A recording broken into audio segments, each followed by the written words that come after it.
Hello everyone, আসসালামু আলাইকুম। আশা করছি সবাই অনেক বেশি ভালো আছেন। আমিও আলহামদুলিল্লাহ অনেক ভালো আছি। ঈদুল আজহা মানেই একটা জমজমাট আয়োজন, আর এই দিনে সকলকে অনেক বেশি ব্যস্ত থাকতে হয়। আশা করছি সকল ব্যস্ততার মাঝে সকলের ঈদ অনেক ভালো কেটেছে। আল্লাহ তাআলা যেন সকলের কুরবানিকে কবুল করে নেন এই প্রার্থনাই করছি। এবং আমরা যেন সেই সকল মানুষের মুখে হাসি ফুটাই যাদের কুরবানি দেওয়ার সামর্থ্য নেই। আল্লাহ যেন আমাদেরকে এই হেদায়েত দান করেন। যাই হোক, আজকে সারাটা দিনই কেটেছে অনেক ব্যস্ততার মধ্যে। আমার শ্বশুরবাড়ির উঠোনটা অনেক বড়, তাই একটা সাইডে কুরবানি করে উঠোনেই মাংস বানানো। আর আমার জামাই প্রথমে হিরোর মতো বসে থাকলেও সে পরে অনেক কাজ করে। গরুর লেজটাকে নিয়ে এসে সিফাত আমার সাথে অনেক মজা করে বলে, দেখো মামি, এটা একটা সাপ। আর আমি সকলকে বলছিলাম যে রান্নার মাংসটা আগেই দিয়ে দিতে, কারণ না হয় অনেক দেরি হয়ে যাবে। আর এদিকে আম্মা চুলায় গরুর পা গুলো জাল করে নিচ্ছে। আর এই যে আমি শখ করে একটু মাংস কাটতে বসলাম। আমার মাংস কাটা দেখে আমার ননদও দৌড়ে চলে আসে, বলে আমিও তোমার সাথে মাংস কাটবো। এই মাংস কাটাটাকে আমি অনেক বেশি মিস করি, কারণ আমি যখন বাড়িতে ছিলাম আমার চাচাতো ভাই বোনরা মিলে এরকম মজা করে একসাথে মাংস কাটতাম। আমি মাংস রান্না করার প্রস্তুতি নিচ্ছিলাম আর আমার হাজবেন্ড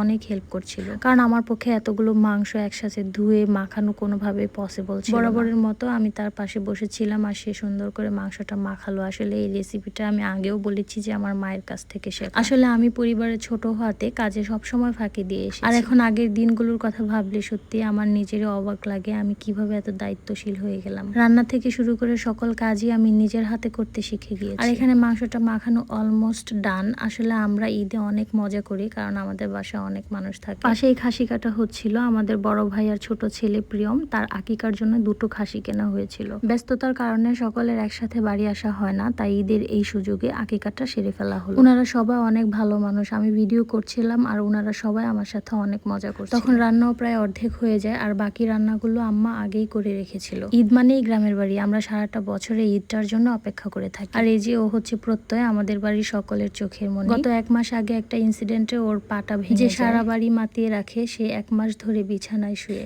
ভেবেছিলাম এবার হয়তো সবার একসাথে ঈদ করা হবে না, কিন্তু আলহামদুলিল্লাহ আমরা প্রত্যেককে নিয়েই বাড়ি আসতে পেরেছি। আর দিনের বেলায় ওকে অনেকটা সময় এখানে বাহিরে আমরা শুয়ে রাখি, ও যেন সবকিছু দেখতে পারে, ওর যেন আনন্দটা একটুও মিস না হয়। আর ওরা 2 ভাই, প্রত্যয় এবং প্রিয়ম। সবাই প্রত্যয়ের জন্য অনেক বেশি দোয়া করবেন, আল্লাহ যেন ওকে খুব তাড়াতাড়ি সুস্থ করে দেন।